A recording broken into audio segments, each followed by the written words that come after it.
She was just so excited to go to school to find somebody. And she'd be like, you know, you're not as pretty as me, right? Girl, I mean, it took a while to get here, though. Oh my God, it was not overnight. I'm not fat phobic, by the way. You are. But what you're doing was good, but just wrong person. No shade. Regret my college decision? But guess what? I'm not leaving your room until you say something. Until you tell I me just said no like 20 times. I was smart, I was kind, I was important. And can't nobody tell you different. Intention and impact are two different things. Let me repeat myself. Intention and impact are two different things. You know what that turning point for me where I realized that for you was COVID 2020. Really? Welcome back to, well, not back, but welcome to the Not One of Your Little Friends podcast with Chayil and Constance. I'm Chayil and Constance Carter. And we're going to be your favorite mother-daughter duo in the world because I don't think people really have conversations like we have conversations. Right. I think maybe they do. I think some people have really great relationships with their mother, their daughter, but, they don't really have a representation that I think is shown in the media. Right. Even though, you really ain't one of my little friends. I'm not going to talk to her about, the nitty gritty, Trust me, I don't want to know about the nitty gritty. But, I will talk to her about point of things. Like, I will talk to her about everything else, like relationship, who I'm talking to. I'm actually really excited for this first episode. It's one that it was like pulling teeth trying to get here. Because when I tell you this one right here acts like me. See, she's trying to be cute for the camera. Like, me? Girl, you trying to be all cute. You don't act like that in real life. What? Okay, you said me. Okay. Me. What about me? This one, when I'm behind the scenes trying to set up, trying to put things together, make the lighting all cool. Because honestly, we a one-man production right now. So it's like she kicked back, her feet up on the couch, cucumbers on her eyes, almost let me know when you're ready. Like, what I'm a talent. I mean, let me know where my talking about some sheet of talent. Yeah, let me know where my lines are, where I stand. She is so Hollywood. That's it. I mean, it's what it is. So, Kai, tell them a little bit why you wanted to do this podcast. So, I wanted to start the Not One of Your Little Friends podcast because I kind of touched base on this a little bit, but I just really do feel like people don't really have conversations like we would have conversations. And I feel like it would be more like a generational healing type of podcast because, you can see African American, Black mother and daughter have like these conversations. Y'all probably like, what's the conversation? We'll just flow into that, I guess, Yeah, I think it's also important. The reason why I was agreeable to it, because my daughter and I, we have a really great relationship. We can talk about just about anything, except for we do have boundaries. I don't want to hear everything because I'm not one of her little friends. So, but for the things, and I'm sorry to cut you off, but based on like what you're just saying right now too, it's just like we started having these conversations when I was like young. Like we first started off having this conversation when I was 13 years old and I was bullied growing up. One thing about it, I can't nobody bully me now. Okay. But I was bullied, and not to get too much into it, my mom found me crying in my room. I'm already getting too much into it. But my mom basically found me crying in my room, and she wouldn't leave until I told her what was wrong. And then that started just me opening up to her. I think that's the first time like I really opened up to my mom. And then the only way I was able to cope in middle school was every night after school, before I went to bed, I would just go in my mom's room and we would just talk. We just talk about everything. And that was like my form of therapy for me. And it really helped shape me to who I am today. And I feel like she made me feel like my voice is heard. And she let me know at a young age that I am wise and I am certain things. And like she just put a lot of like seeds in me at such a young age. So that's why I'd also feel like podcasts would be necessary. Just because it's nothing unordinary. It's something new. Like we always do this type of stuff. So, but you know what made, as you were saying that, what made me stay in your room? Because when I was young and something happened to me when I was in elementary school, and I said, I'm going to tell my mom. And I called her at work and I said, Mom, I have to tell you something. And I was so scared to tell her. And then I said to myself, well, if she doesn't ask me when she gets home, I'm not going to tell her. Because I was already so scared to tell her anyway. And so she never asked me when she got home. Life be life and whatever. The day went by, whatever. But I vowed when I was a child that if my child ever said something like that to me, I was going to make sure that I listened relentlessly until they told me what the issue was, because I know how it felt for me and I needed some advocacy. But I know sometimes children, they need that extra push. Yeah, they may say no the first time. They may say no the 10th time.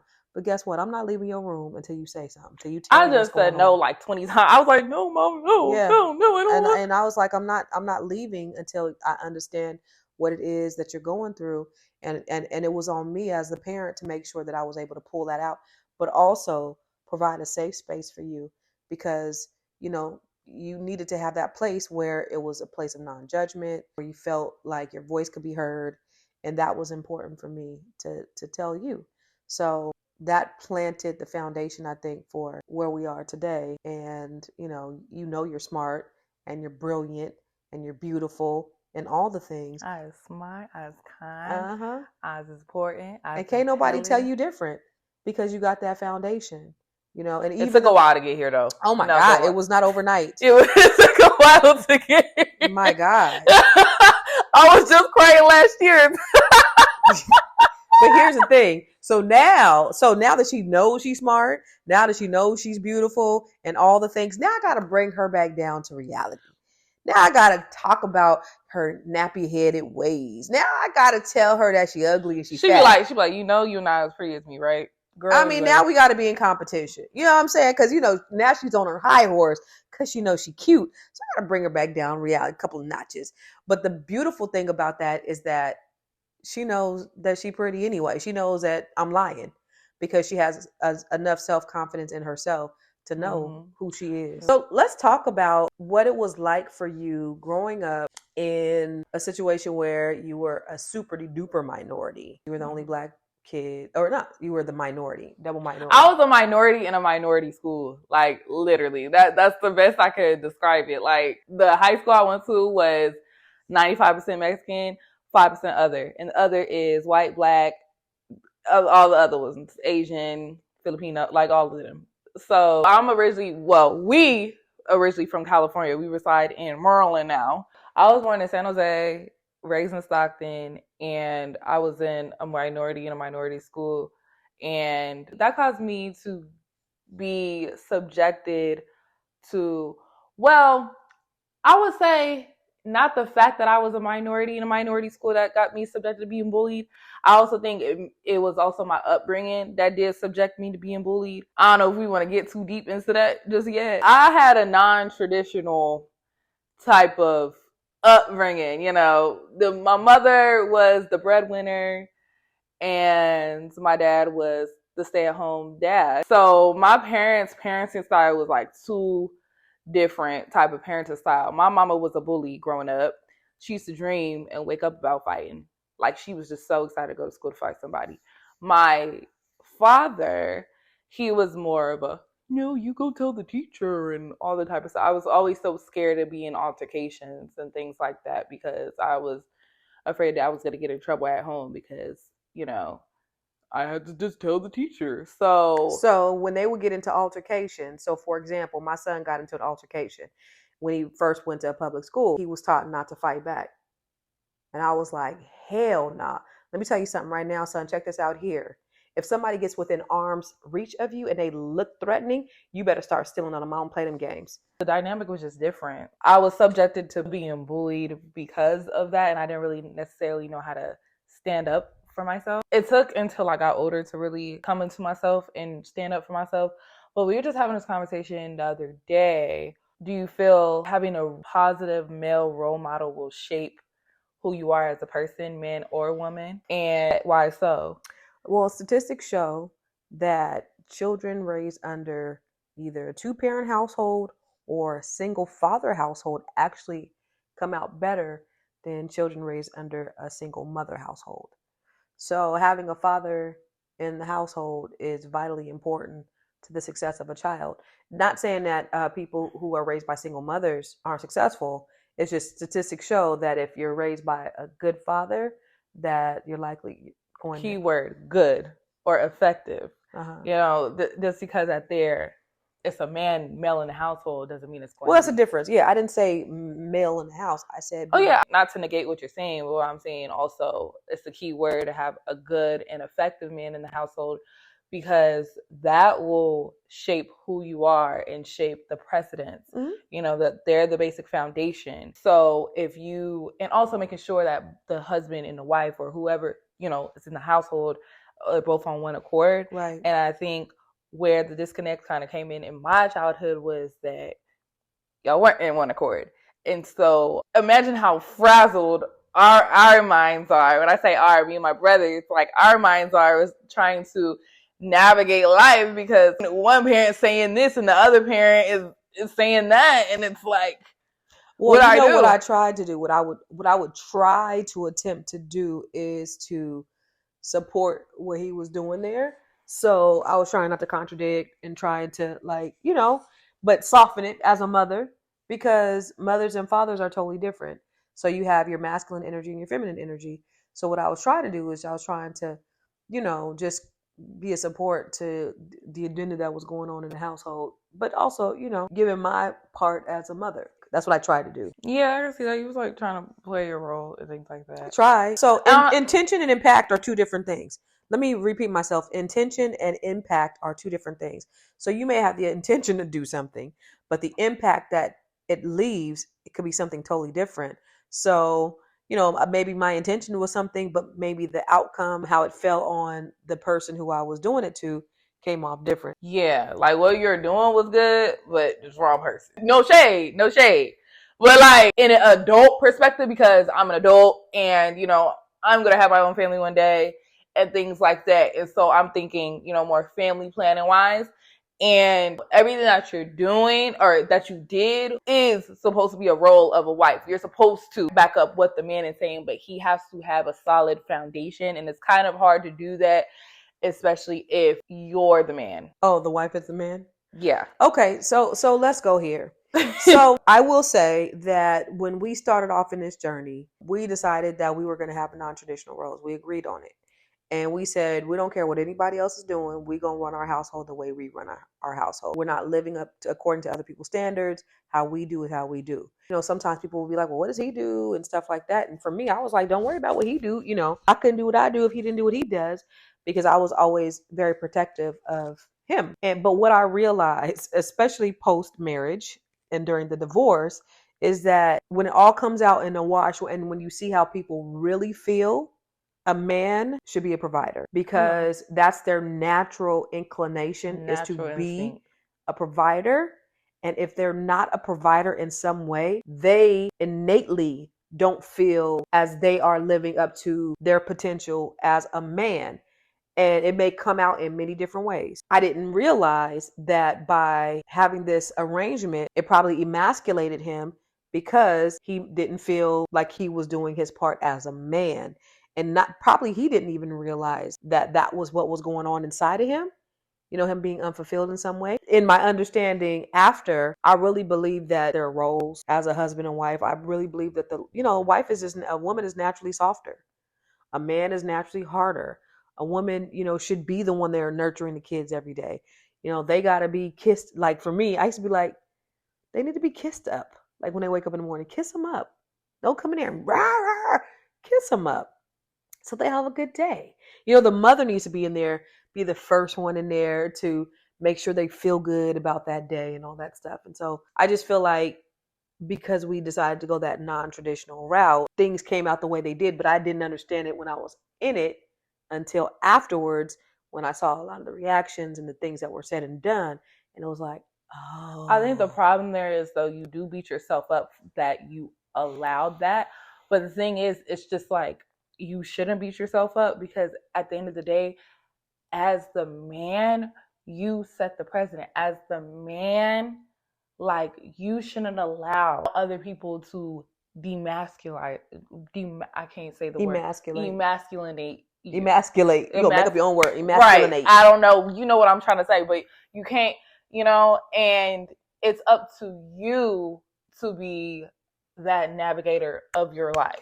But you think about this though. We were kids. I was with him when I was 15, he was 17. So we were kids trying to figure it out. And I think the problem is when we got older, we didn't grow in the same direction. And so, I'm trying not to be, I'm trying so hard. Hey, I'm not trying to be shady at all. It's just like, I get that you were kids, but my little brother got more common sense. Here's the thing. If we're going to do this podcast, we're going to keep it all the way real. So you say how you feel, I'll say how I feel. Okay? Child. No, for real. Like, can't hold nothing back. There's no holding back. And I'm not going to hold anything back. I'm going to tell like I tell it when I talk to you. So I'm not trying to like pretty anything up, but I'm just trying to give you perspective, I think. And I'm not trying to negate what you're saying. I understand where you're coming from your perspective. Like, yeah, you were a kid. I just get your generation is just different from ours in a way where a lot of the time your generation, what generation are you? You're a boomer? X. Negro, I'll slap the dog shit out of you. No, on a serious note, your generation is more, y'all had to consistently go through things. Y'all the generation that be on the same job for 20 years. And no, but here's the thing. You guys are so much more self-aware. You guys have more emotional intelligence. You guys have access to more information that lets you know really about life and the more of what else is out there. We didn't have that. So we winging it. We really winging it. Yeah, but I'm just a big believer. If Sally got 3 apples, I don't know. Like, if a spade is a spade. I'm a big believer. If it walk like a duck, it talk like a duck, it is a duck. I'm just like, I get the whole love thing. I want to love this person because it's what it says. I think the issue is, though, people, I don't want to talk about religion, but, people believe that suffering is part of our story. Well, you pray to the universe anyway, so what you're saying is invalid.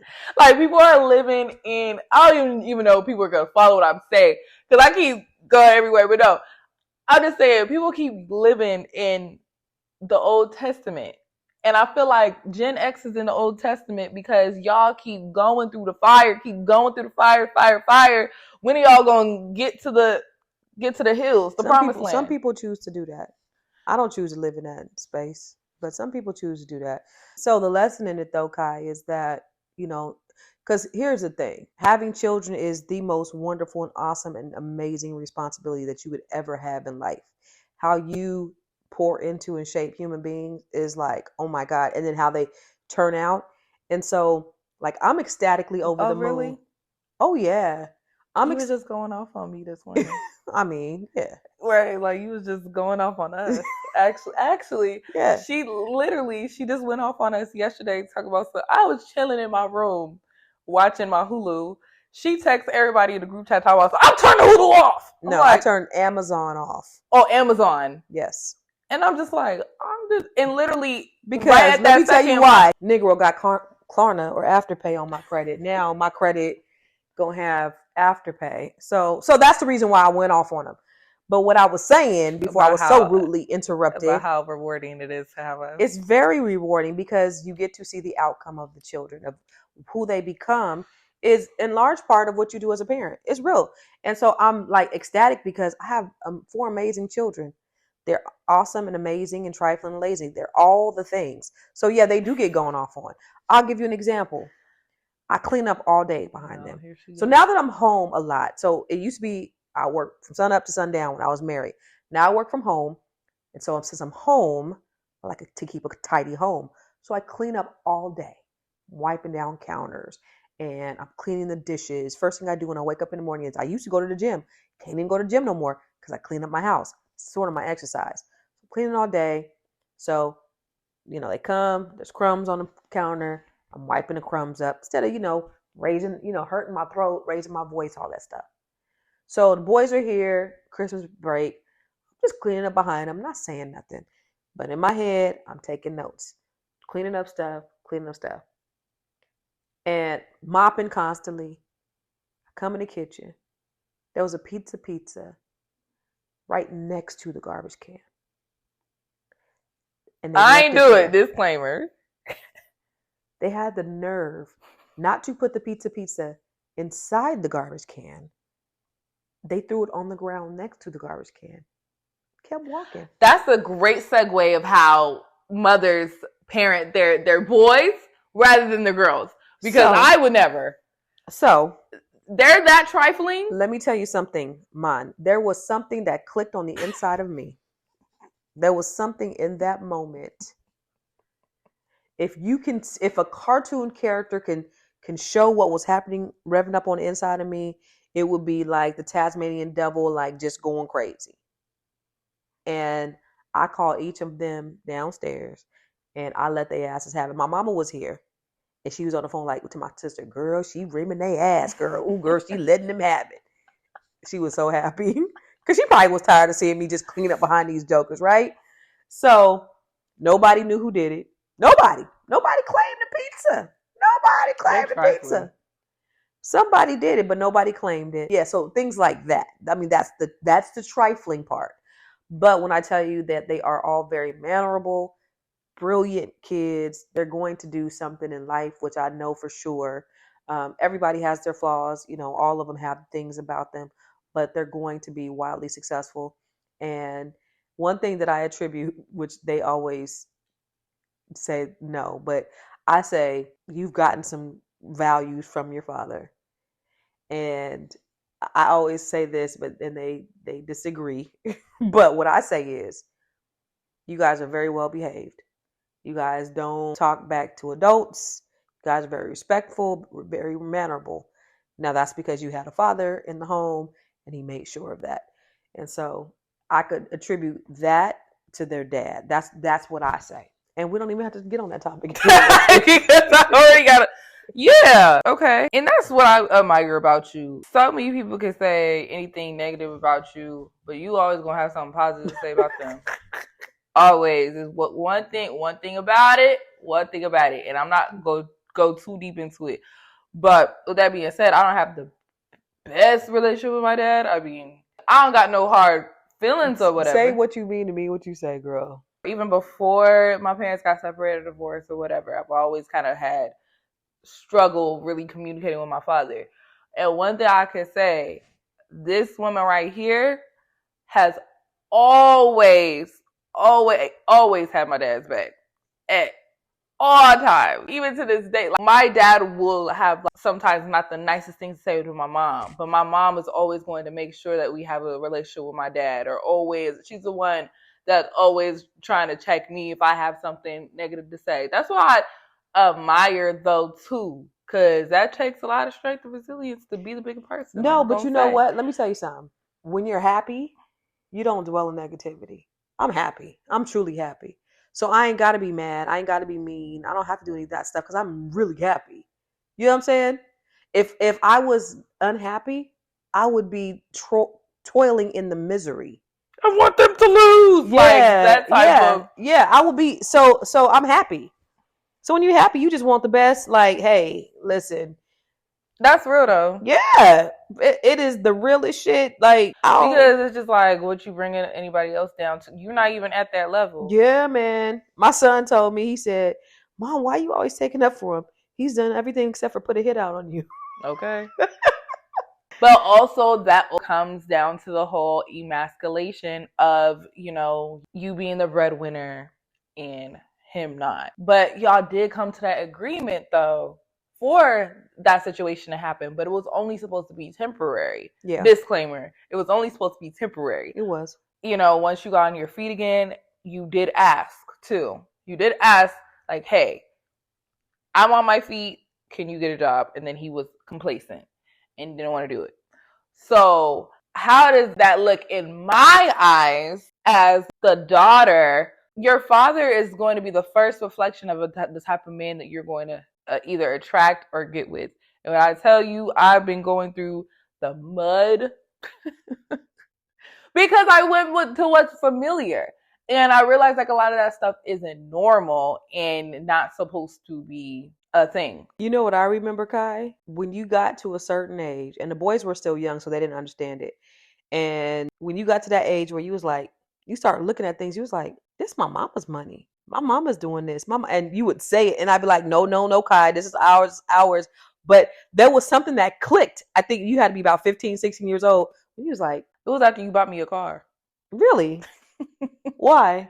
I don't know. It's just like after you bought me a car at 16, and then dad drove the car to my school. We bought you a car. And I'm like, okay, thanks. That was the thing? That was one of the things, yeah. I don't know. It just made me realize, like, what do you mean we? Mom's at work right now. On another note, I'm not even, and the thing is, what's crazy is I'm not even trying to be shady. Like, the things that you go through, you know it's bad when it starts sounding like shade. And it's really not shade, it's just facts. The fact of the matter is what happened and what it looked like. Yeah, but I do remember when you really started expressing yourself, and then the boys were like, Kai, why are you always arguing with dad? Why you? So he had his three little backup singers always defending him. And then, unfortunately, when they came of age, they saw exactly what I saw. They started being the same way. Mm-hmm. And now you thought you let them have it? My God, I've heard some of those conversations. Like, which conversation? The boys, you know, when a man, because they're men now, they're young men, when they went away to college. And I think that's a big thing when you start seeing different walks of life and how things go. Because when you are in a certain environment, this is all you know. Right. Right. So even with us, so we didn't go away to college. So how we were raised, this is what we know. Mm-hmm. How he was raised, this is what he knows. Mm-hmm. He wasn't really exposed to other things. Your brothers would have been the same way had they still been in the house. Mm-hmm. Maybe. They go away to college and they see how certain men behave and certain women perform and all those things. And so when they came back, they were like, this is what's supposed to be. So when even with me, so me and Warren Duders have had some knockdown dragouts. I mean, not many. Did we have an argument, me and Warren? Girl, when he missed his flight. Yeah, no, but I'm not talking about when something was his fault. Oh, I'm not talking about me going off on him, but with him in disagreement with me.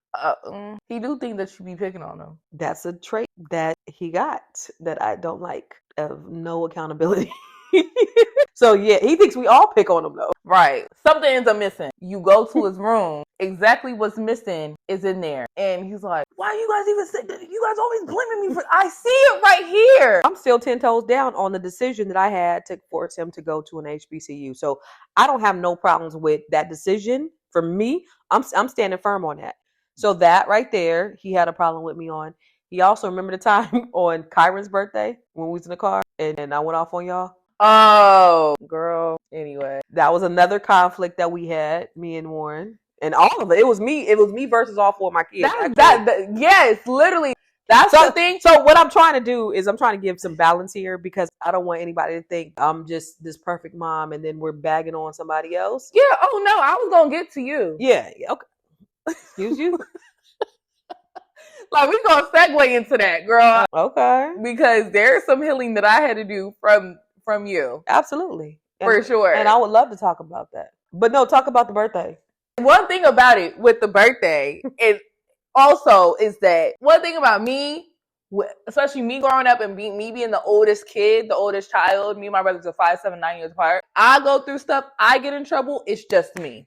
It's just me. They don't get the consequences. They don't get none of that. I get the iPad taken away. I get my Kindle taken away. All that type of stuff. I get everything taken away. I get punished. They do something. Everybody else getting the punishment. Every single person. Like she couldn't even have them do chores by themselves. I had to do chores by myself. They had to do chores in groups. Anyway, your point is the day of the. My point. The day. So the day of her birthday. It was his birthday. We had just had a great day. We went out to dinner. We did some activities. We had a good old time. We're driving home at the end of the night. We had a full day of activities with me and my 4 children. And they started talking about the past. And what happened? Man, the way you done cussed us clean out for no. And y'all ungrateful. And y'all this. And y'all that. I'm like. And I called my mom and my daddy and told them what happened. And they told me to cut y'all off. And they said y'all was ungrateful too. They gonna tell me I didn't let them cuss. The fuck? Let y'all cuss because your little Mexican friends could cuss in front of their mama. I didn't let them choose what elementary school. Nigga, are you serious? Like, it was some dumb shit like that. It was dumb shit like that. It was dumb shit like that. Like, Mom, you were so controlling. You didn't let us cuss. You didn't let us pick our own school. I was like, for real? And doubled down on it. And Warren kept going. He kept going. And everybody else was kind of like, Warren. Shut up. Warren. Okay, be quiet. Shut up. You see her getting madder. Shut up. Like, I agreed one time. Okay, you got to fill the room. Let me tell you something. That whole week, my youngest two had to walk home from school every day. They were like, we didn't even say anything. Poor Kyra, because he's already going through it, though. Like, I didn't talk to them ninjas the entire week. I didn't talk to none of them. Not all 4 of them. You hear me? I'm like, I didn't sacrifice my life for you ungrateful bastards. Like, everything I do for you, and you gonna talk about I'll let you cuss and like, it was so dumb and trivial, and then you double down on that shit. No, the part where I agreed on, though, is that there are certain things that she didn't let me do, and that kind of made me codependent on her. She did my school projects for me. She wouldn't let the first day that I finally got to walk home from school, my cousins met me at the bus stop. Like, I couldn't even walk to school by myself. Also, my college that I went to, you chose my college for me. And I wanted to, and no. But this is the best option. No, you didn't give me options. I already got accepted to the one I wanted to go to. But this is the best option, and you should probably go here. No, you were like, you're going there. You're going there, and then the application was in, everything was in, and then you're like, this will still be a good opportunity. You were trying to talk me into it after we were already in there, though. Like, so yeah, a lot of those things, and I do do I regret my college decision? I could have went without it. It shaped me how I am to this day, like, for sure. But I feel like if I went to the college that I wanted to go to, it would definitely have been a little bit. The experience would have been greater. It would have been better. Yeah, I think so. So as you can see, so the things that they're complaining about are things that, as a parent, decisions that I made, which I thought were going to be in their best interest. So it's nothing that they've said or that they're saying that, they sweating me on, are things that, like, I just neglected them. I wasn't providing for them. Like, stuff I didn't do is, Mom, you didn't allow me to do this. Mom, you did this for me. I'm 26 years old, going to the doctor, calling you during the questionnaire. Yeah, like, Mom, do I got this? Mom, do I got that? Right? So, but I think for your father too, I don't think he had ill intent either. I think we do things based upon our experiences. It's just, I don't think it was ill intent. It's just he was very him-centered. It's another word for self-preservation. Yeah. Very. It's about me only. If it's going to be at the stake of the kids or anything else, I don't care. As long as I preserve myself and I get to where I want to be. So, yeah. I got nothing. I don't know what to really say to that. But I don't want to go super off. I mean, we got other times and moments for those conversations. Yeah. Yeah. How do we even get here? I don't know. We were just kind of going down this rabbit hole. But, like, from my perspective, so this podcast is something that you came up with, and to kind of give an introduction of who we are in our relationship. And this was our very first one. So we're all over the place, but it gives you an idea of our relationship, our personalities, our perspectives. And I think as we continue to have these dialogues, because this is important too, it's important for her to say certain things about how she feels about whether it's me. And I'm okay with that. Like, I don't feel bad when you tell me, Mom, I got a problem with you too. I don't have a problem with that, because number one, what you're saying is valid. But also, I know that I've always tried to come with the utmost best intentions for you. Also, what I will say, not to cut you off too, as I've gotten older and became an adult too, I realized, parents are literally trying to figure it out. Kids trying to figure it out too. Yeah. Like, literally, we don't know what we're doing here. If I had a kid at the age that you had me at 23, I would feel like right now it would be a teenage pregnancy. Right. And I'm 26. Right. Like, I couldn't even imagine. Like, we're really just trying to really figure it out. Yeah. And the more empathetic I got, because I realized, you're doing the best you could. You know what that turning point for me where I realized that for you was COVID 2020. Really? Yeah. It was 2020 because that's when you were going through most of your turmoil and stuff with the divorce. You know, you freshly got separated. I was in a relationship. I wasn't going through like the best phase of my life. It's big. My hair was nappy. Anyway, I'm not fat phobic, by the way. You are. But because I was going through a lot. And you were going through a lot at the same time, and you would call me and vent to me about what you were going through, and I I voiced my opinion like, hey, I am going through a lot. Yeah, like stop calling me. Like, who else could she talk to? Or, you know, like she's literally just trying to, it felt like I was talking to somebody who was like either my age or still just trying to figure it out, because that's really what you are doing. Like, this whole time. Yeah, this whole time you're thinking, this is my mom. She got it all together. She got it all figured out. She knows everything. She can solve any problems. And now you're at this vulnerable place where, yeah, because as a kid, your parent is like not gonna put you on the same pedestal as God, but like you're our command. You're the authority. You're our dictionary. You're our internet. Yeah, we get everything from y'all. Yeah. So it's just like you was like in shambles at that point, and I was like, oh, she's not the dictionary anymore. Yeah, she's actually. She's actually a that was that turning point for me. Yeah. I just turned 21 at that time. I was also going through therapy. We had the same therapist that we had to fire because the therapist got biased, because I would tell her things, she would tell me, and then you would tell her things, and then the stuff she told you would be more from defending me, and then the stuff that I told her would be more defending you, and then not from a therapist perspective. It was just, yeah. Ugh. Y'all wrap it up in a minute. Our camera's starting to die now. Anyway, you know, everything is all learning. Life, until we never stop learning until we die, Kai. And I think that's the thing. We'll always have something to talk about because we'll always be in learning mode. T. Harv Eker said the four most dangerous words in the English language is I already know that. How can you grow if you already know?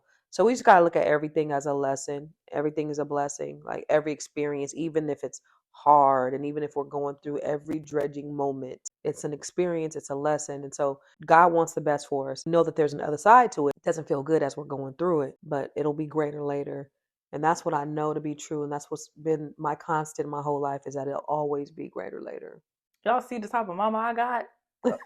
Of course I'm dope. Okay. You are dope, baby. Period. You are dope. That was the gym, because and that's one thing I always try to pray to God is I don't ever want to get in our own way, in my own way. And so saying I already know that, it's, you know, the easiest way to deter ourselves from greatness and deter ourselves from our purpose. And I had to pray about, you know, this because I found myself even getting in my own way. Like, oh, I have to look a certain way. I have to have hair done, or I go over a certain obstacle first so I can teach the people a lesson on the camera or something like that.